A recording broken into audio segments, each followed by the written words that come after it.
la perte de Tshisekedi aujourd'hui, c'est une guerre civile qui s'annonce dans le pays. Quel est ce Kassaïen qui va accepter aujourd'hui que Tshisekedi meure?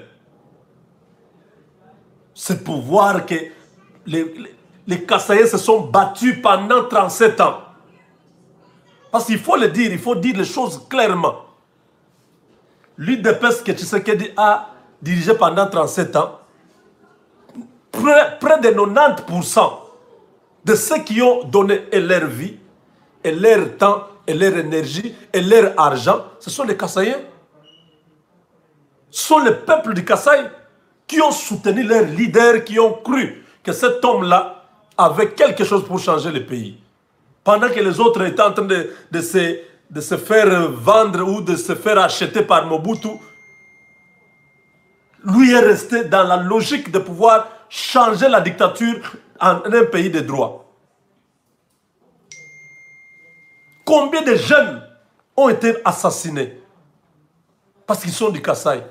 Combien de gens ont perdu leur travail parce qu'ils sont du Kasaï? On apprend seulement qu'il est de l'UDPS, on te chasse du travail. Qu'on dise, bah non, non, il faut parler au nom du Congo, ici, il ne faut pas... Non, je suis en train de dire ici, c'est un élément très important. Parce que si aujourd'hui cet homme-là meurt, on ne va pas spéculer, il y aura une guerre civile au Congo. Parce qu'il n'y a aucun Kassaïen qui va accepter encore la souffrance d'encore peut-être 50 ans. Non, le pays sera scindé en deux. Ça sera terminé. Les Kassaïens vont aller faire leur affaire. Parce qu'aujourd'hui, regardez comment Tshisekedi, un fils du pays, il prend le pouvoir, mais les Congolais ne l'acceptent pas. Ils sont dans les combines, ils sont contents. Ce qui s'est passé là, ils sont contents. Hier, vraiment, il fallait un coup fakaka. Ils sont contents. Vous pouvez imaginer que nous, on pensait que le problème, c'était Kabila, c'était étranger, tout ça. Quand on aura un fils du pays, tout le monde sera derrière lui. On se rend compte que, quand vous regardez, même à l'IDPS là, quand il y a des mouvements, ce sont les Wewa, les jeunes là, toujours les enfants du Kasaï qui sont pleins là en train de soutenir leur pouvoir. Parce qu'ils se disent, tout le monde ne veut pas soutenir Tshisekedi. C'est comme si Tshisekedi c'est un autre étranger. Ce n'est pas normal. Les gens sont dans l'hypocrisie. Les Bemba, Katumbi, les Fayoulou, Mouzito, tous ces gens-là, ils sont allés à Genève, ils étaient ensemble. Quand Tshisekedi gagne les élections, ces gens-là deviennent opposants. Vous trouvez ça normal? Est-ce que vous trouvez ça normal? Katumbi, même s'il dit opposition républicaine, opposition, il devait le faire si quelqu'un de Kabila avait pris le pouvoir. Mais Tshisekedi était avec lui dans le même camp. Il devient opposant de Tshisekedi en quoi? Comment il peut expliquer ça? Que ce soit Bemba, que ce soit Mouzito et les autres, comment ils deviennent opposants? Ça n'a aucune base. C'est vous dire que ces gens-là, c'est la haine, c'est la mauvaise foi. Parce que quand vous voyez Katumbi, c'est tout l'Est, les Katanga, tout ça. Vous voyez Bemba, c'est la partie Équateur, Lingala, tout ça. Et les Mouzito qui, jusque-là, qui se font identifier pour la partie de Bakongo. Vous voyez? Or, ces gens-là devaient être maintenant là avec Tshisekedi. On ne pouvait même pas parler de Kabila. On ne pouvait plus parler de Kabila. Tshisekedi ne pouvait même pas faire l'alliance avec Kabila. Quand on annonce les résultats, ces gens-là refusent. Ils vont automatiquement dans les déclarations. Ils sont sur TV5, ils sont sur France 24. Ça, on comprend que c'est cette histoire-là, Moulouba cause au pouvoir. Ça, nous ne sommes pas d'accord.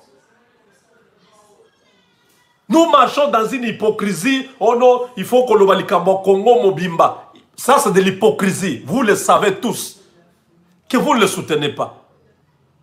Partout, tu sais qu'il est passé. La plupart des gens qui sont venus, ce sont ses frères du Kasaï. Mais pendant ce temps-là, tu sais qu'il y a 9 mois, il n'a même pas mis ses pieds au Kasaï. Il n'a même pas encore fait quelque chose au Kasaï. Il le fait partout. Il était au Katanga, il était dans l'Est du Congo. Il était presque partout, sauf chez lui.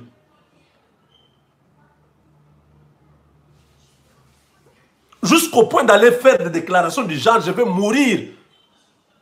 S'il faut mourir, je vais mourir pour qu'il y ait la paix au Congo. En retour, qu'est-ce que vous lui remettez? La haine, la jalousie, la mauvaise foi. Si aujourd'hui tous les Congolais étaient derrière Tshisekedi, Kabila serait déjà parti. Ceux qui ont donné beaucoup plus de la force à Kabila dans ce pays-là, c'est vous, les autres. Vous avez accepté de combattre quelqu'un qui était candidat comme tous les autres. Tshisekedi n'était pas le président de la CENI pour mettre son nom,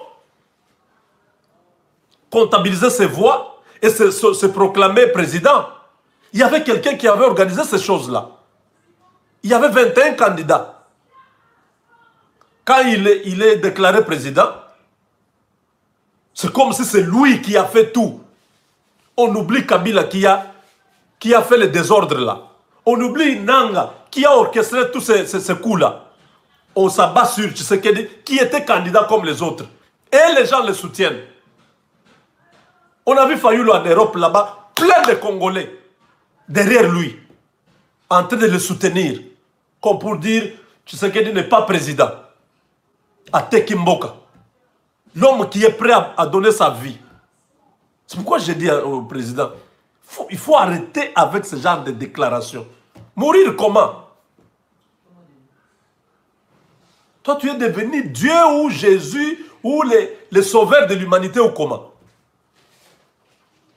Pour des choses que tu ne connais pas. Les gens qui sont là-bas, ils connaissent leurs histoires. Les gens de l'Est là connaissent ce qui se passe là-bas. Ces déclarations-là, vous voyez, les paroles ont une puissance. Vous avez failli la mort. D'après les informations que nous avons, les tireurs de cet Antonov, ils ont confondu, ils ont pensé que le président serait dans l'avion là. Parce que le coup était tellement secret que l'information n'est pas sortie. Alors pour se rassurer, Kabila a quitté Kinshasa vers l'est du Congo parce qu'il savait que dès que cette affaire s'est faite, il y aura des troubles, les gens vont aller chercher, même aller l'attaquer. Il est allé dans la zone de confort, donc à l'est du Congo, pour attendre ce qui va se passer. Et comme ça, dès que les troubles commencent, lui traverse le Rwanda et les troupes rwandaises entrent pour essayer de maîtriser les troubles et ils reprennent le pouvoir avec Tambou Mwamba. C'est le coup qui a raté. Ce n'est pas un hasard.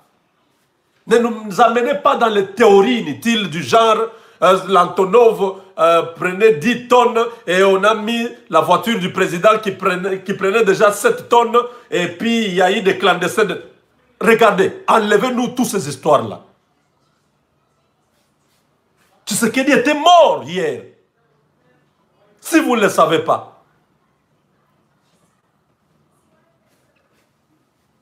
Les gens obscurs sont dans ce pays-là. Bemba et ses amis sont contents d'aller à Kisangani faire leur anniversaire et tout ça.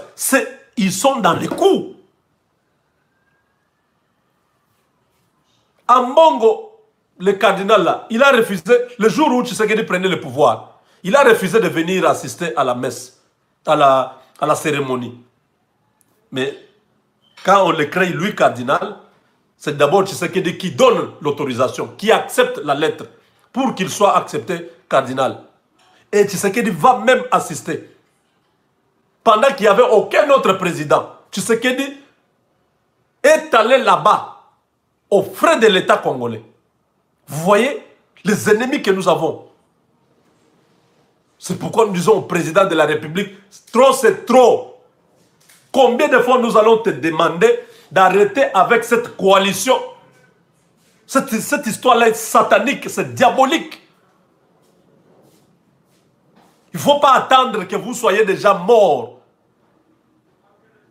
Que ce soit tard. Ces gens-là, ce ne sont pas des...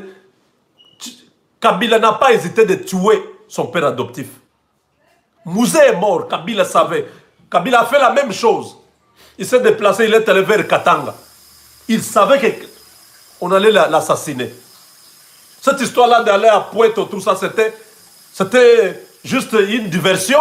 Il était au courant qu'à telle date, on va tuer Mouzé. Et il a pris son avion, il est allé vers l'est du Congo, vers le Katanga. Kabila n'a pas hésité de tuer Samba Kaputo, son conseiller spécial. Kabila n'a pas hésité de tuer Katumba Mwangi. Toujours dans ces histoires de crash comme ça des avions Antonov ici. Kabila n'a pas hésité de tuer Gaëtan Kakoudi, la sœur de Kabila, les enfants de Kabila. Cet homme que vous voyez là, c'est un sadique. Combien de fois nous avons dit, cette histoire-là ne nous amène nulle part. Si vous dites non, la coalition pour qu'il y ait la paix, il n'y aura pas la paix. Mieux vaut même être dans une cohabitation, ça bloque, les peuples se prend en charge et comme ça, dans les troubles là, cette affaire-là est terminée, on chasse tous ces gens-là. Parce que la population va s'occuper de tous ces FCC à partir de chez eux. Ils ne vivent pas dans le firmament. Vous avez déjà vu les membres du FCC là vivre dans l'espace ici? Ils sont à Kinshasa, localisables. Voilà pourquoi aujourd'hui j'aimerais demander vraiment au chef de l'État, à partir de maintenant,